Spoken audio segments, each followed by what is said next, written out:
Mutual Broadcasting System presents The Mysterious Traveler, written, produced, and directed by Robert A. Arthur and David Kogan, and starring tonight two of radio's foremost personalities, Grace Coppin and Carl Swenson in Till Death Do Us Part. This is The Mysterious Traveler, inviting you to join me on another journey into the realm of the strange and the terrifying. I hope you will enjoy the trip, that it will thrill you a little and chill you a little. So settle back, get a good grip on your nerves, and be comfortable, if you can, as we witness the curious drama of an overpowering love that even death could not shake. A story that I call Till Death Do Us Part. It's late at night, and Chris Werby, a successful young businessman, is dreaming about his beautiful and affectionate wife, Vivian. But it doesn't seem to be a pleasant dream. Oh, please, Vivian, leave me alone. Just leave me alone. Why do you insist on waiting on me hand and foot? I can't stand it, I tell you. I can't stand it. I can't stand it. Chris, darling, you really want to wear your muffler today. It's quite chilly. Really, Vivian, I don't need it. I do very well. Your wife's on the phone, Mr. Werby. Vivian, this is the fifth time you called me this morning. But, darling, you had a headache. I just wanted to make sure you're all right. I'm all right. I'm fine. But please don't call again. Oh, Chris, your wife's waiting in your office for you. Darling, I brought your vitamin pills. You forgot to take them this morning. Your wife's on the phone, Mr. Werby. Oh, Chris, Vivian's waiting in the office. Your wife's on the phone, Mr. Werby. Chris, darling. Chris, darling. Oh, leave me alone. Leave me alone. Chris, darling. Chris, darling, wake up. You're having a nightmare. Oh, another nightmare. It was so real, so vivid. Shall I call Dr. Williams, Chris? These nightmares you've been having worry me. No, I don't need it, Doctor. Then let me get you some hot milk to make you sleep, darling. I'm worried about you. I don't want anything except to be left alone. Why, Chris, I just want to help you. I don't want help. I just want some peace. Vivian, we can't go on like this. You're smothering me. You won't let me live my own life. I want a divorce. A divorce? Oh, Chris, you're being silly. You know you don't mean that. I do mean it. If you won't divorce me, then I'm leaving you. In the morning, for good.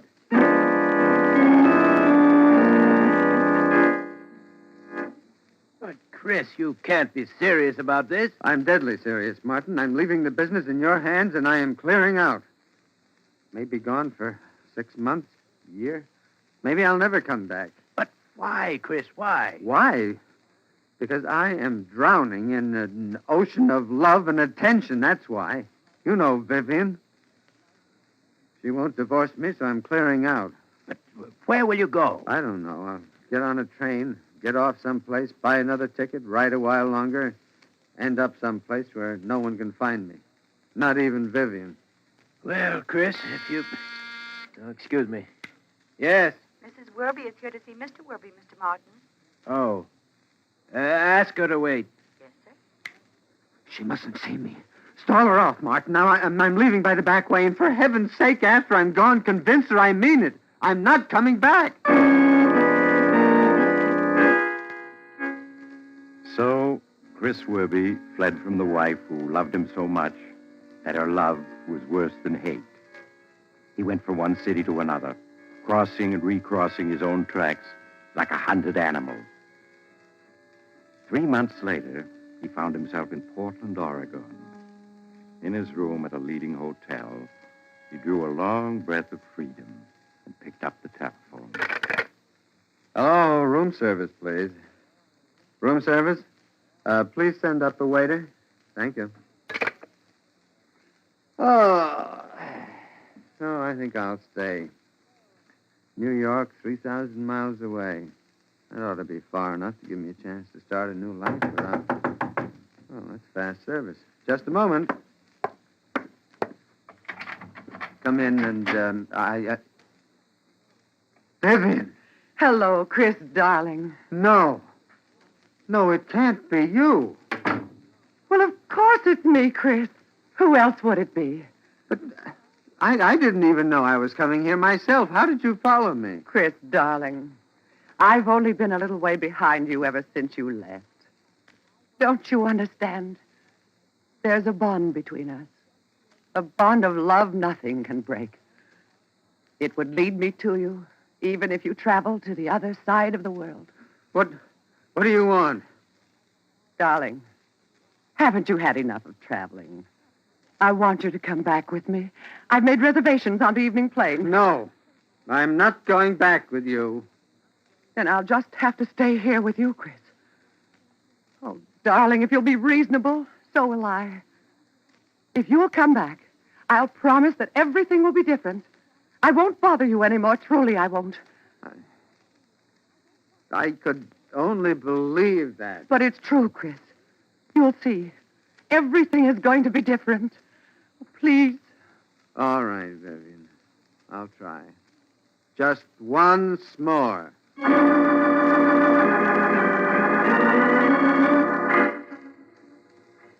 Gentlemen, this will acknowledge your order of the 25th and advise you that... Your wife's on the phone, Mr. Werby. Oh, all right. Put her on. Hello, darling. I just wondered what you'd like for dinner tonight. Vivian, you mustn't bother me with such things. I don't care what we have for dinner tonight. This is the 4th time you've called me this morning.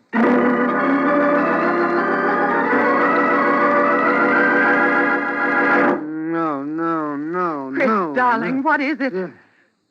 Another nightmare. Yes, another nightmare. All day and all night, one long nightmare. You promised you'd change, that you'd stop hounding me, let me alone.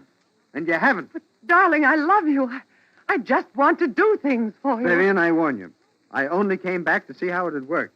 If it doesn't stop, I will leave you again. I swear it. Then I'll just have to follow you again, Chris. No matter where you go, I'll know. Remember, darling, the minister said, till death do us part. Till death do us part. Yes, I remember. What, Chris? I was just thinking. Perhaps I need a vacation. How would you like to run up to Maine for a few days? What? We could try the deep sea fishing. Just the two of us. Oh, I'd love it, dear. Just the two of us. Oh, it sounds wonderful. So a desperate idea was born in Chris's mind. There was only one way out of the nightmare Vivian's love was making of his life. Only one way. He decided to take it. A few days later, he and Vivian were out fishing far from land when somehow the boat caught fire. They found themselves struggling for life in the icy water. Chris, why doesn't someone come? We've been in the water for hours. No, Vivian, only about 20 minutes. Oh, it seems much longer. I'm such a bad swimmer. Help me, Chris. I'm all out of breath. Oh, I'm sorry, Vivian.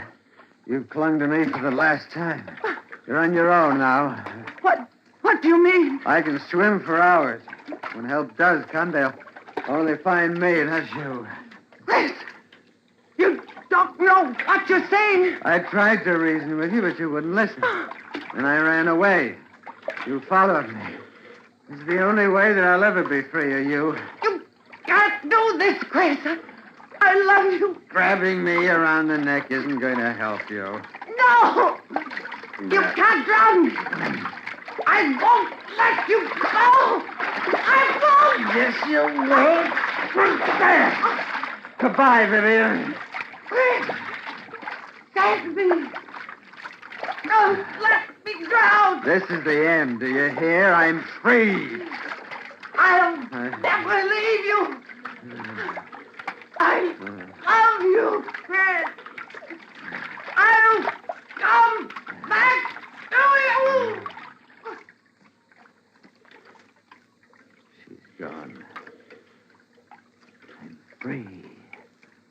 free.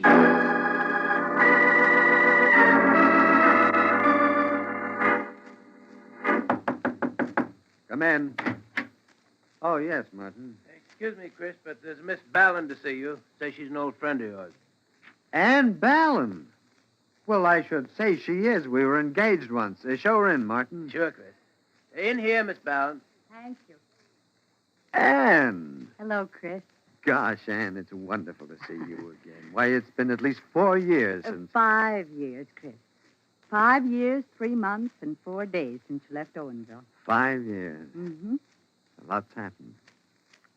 Chris, I just learned that you lost Vivian 6 months ago. I want you to know how sorry I am. Thank you, Ann. How long are you in town for? Oh, I'll have you know I'm now a resident of this fair metropolis. I have a job here as of yesterday. Ann, that's wonderful. You may not know it, but you're going to see a good deal of me. And Chris and Ann Ballin did see a lot of each other.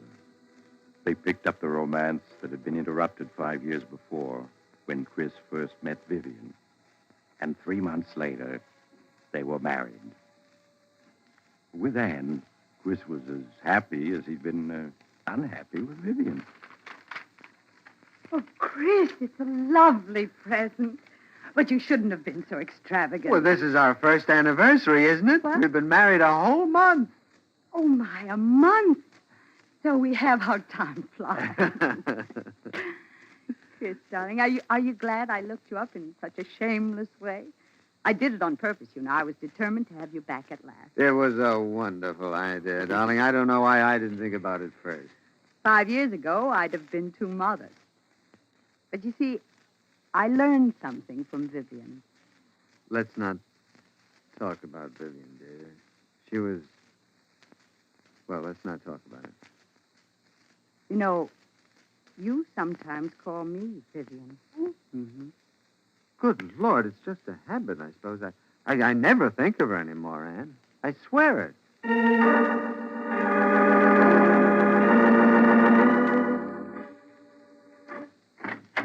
Oh, Chris, a message came for you. A message? Yes, from a fellow named Sidney Rand. Said he was from your hometown, was here for the day. He'd like you to meet him at the Murray Hill bar after work for a drink if you can make it. Sidney Rand. Of course I can make it.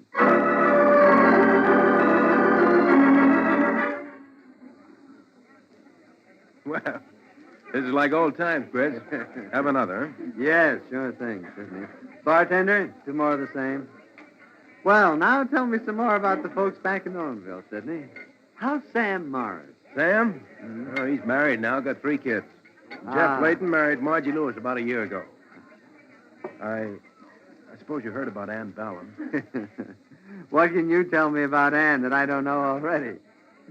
I guess this will come as a shock to you, Chris, knowing how fond you used to be of her. But Ann died last month.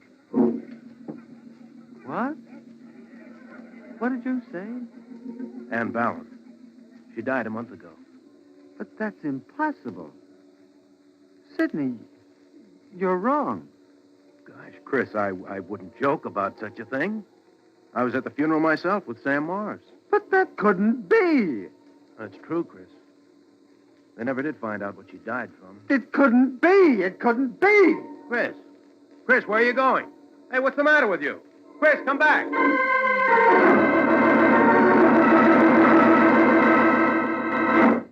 Ann? Ann! Ann, where are you? Ann! Answer me! She's not here. She's not in the house. Looks as if she hadn't been here all day. Maybe she hasn't been here at all. Maybe I wouldn't joke about such a thing, Chris. I was at the funeral myself with Sam Morris. Sam Morris. Yes, that's it. Operator, I want to put through a long-distance call to Owensville, Pennsylvania, to Mr. Samuel Morris.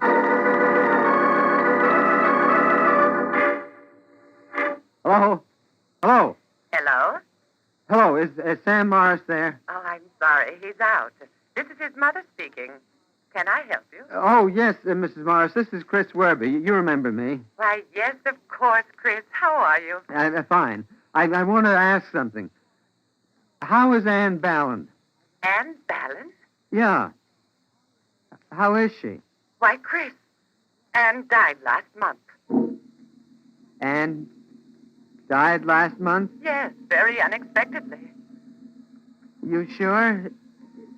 It couldn't have been somebody else? Oh, no. We all attended the funeral, Chris. And we saw her in the coffin at the church just before the services. Thank you. Thank you very much. No.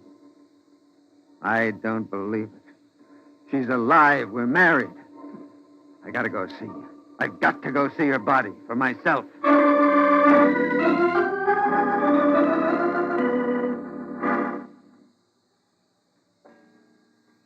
Mister, you must be crazy. Getting me out of bed at 2 a.m. Look up the cemetery record. I'm sorry, Mr. Andrews, but you're the caretaker of West Creek Cemetery, and I've got to know if a girl named Ann Ballin is buried here. I know, that's what you said. Why'd you have to know at 2 a.m? If she's buried here, she'll wait. I tell you, I've got to know now. I'll give you $20 to look it up for me. $20? Yeah. I have to see it first. Seems to me you're a little touched in the head about the whole thing. Here you are. Now get out that record book. All right, mister. I keep it right here handy. Never had to look at it at 2 a.m. before, though. What'd you say the name is? Ballin. Ann Ballin. Let me see. B. Here we are. First name in the beast. Ballin, George, Martha, Ann. Ann Ballin. Are you certain? Here it is, right down in black and white. Interred October 16, 1948. Section 15, Plot 5. It can't be. What'd you say, mister? I must see that grave. Opened. Well, you'd have to get a court order for that, mister. I want it open now. Tonight. What? Say, I don't know who you are, but you better get out of here. I'll give you $200 to open that grave. You must be crazy. That's against the law. $500. Nobody needs to know. $500? Yes. You got it with you? Right here. See? Now, that is all yours. If I can see whose body is buried in Ann Ballin's grave. Well, I shouldn't do it, but won't do no harm, I reckon. Won't bother her any, that's sure. So give me the money, mister, and come on.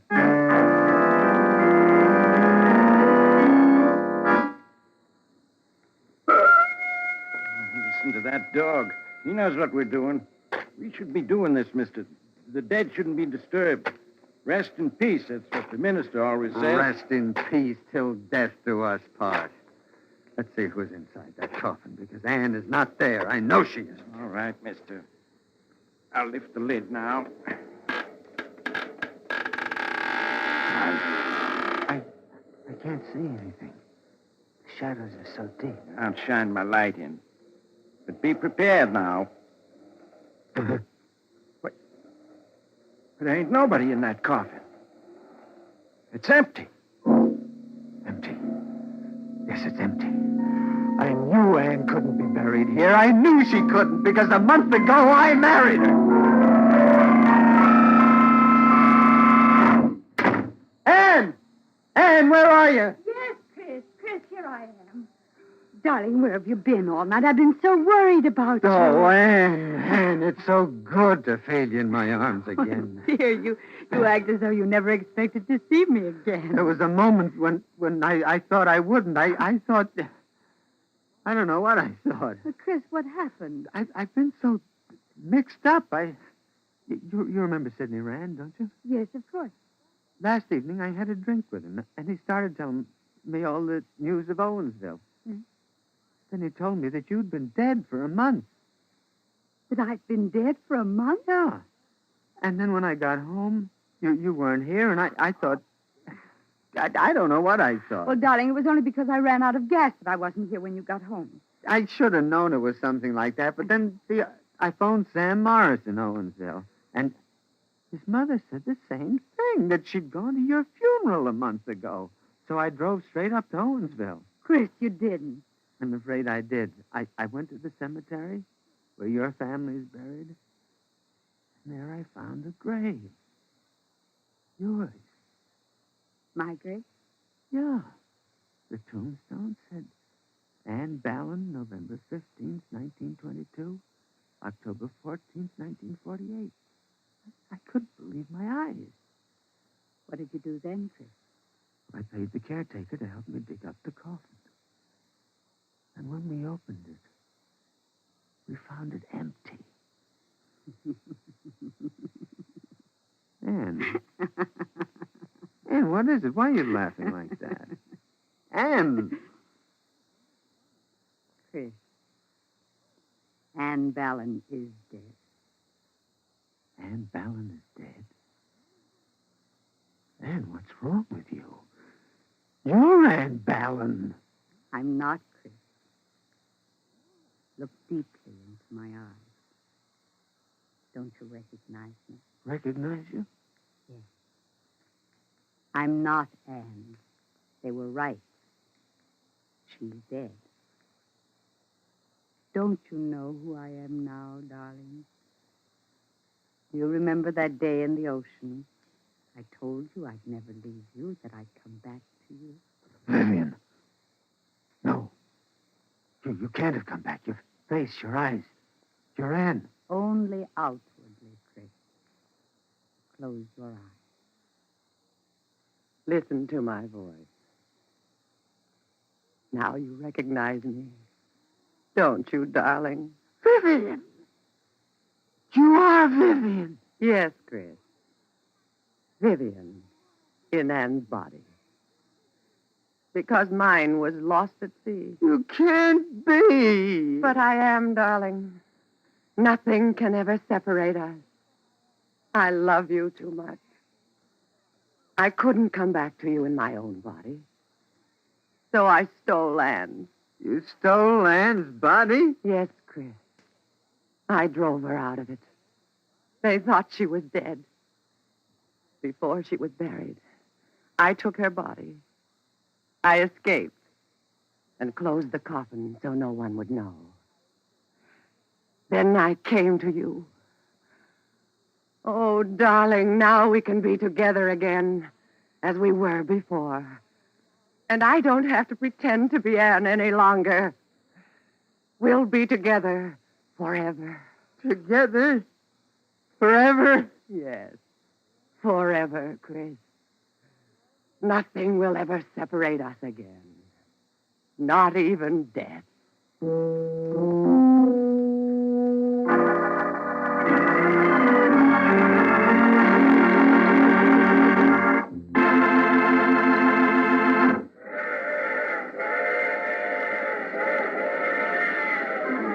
This is the mysterious traveler again. Poor Chris. He'd have been so much happier if Vivian had only hated him instead of loving him. There's nothing he can do about it now. Everyone tells him he's so lucky to have a wife who loves him so much. And then they wonder why he gets violent. Once I knew another man who... Oh, you have to get off here. I'm sorry. But I'm sure we'll meet again. I take this same train every week at this same time.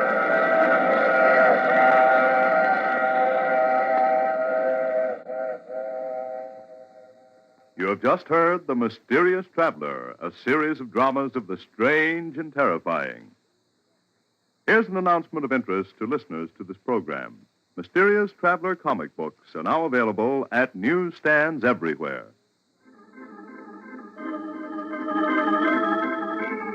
Carl Caruso speaking. This is the world's largest network serving more than 500 radio stations, the Mutual Broadcasting System.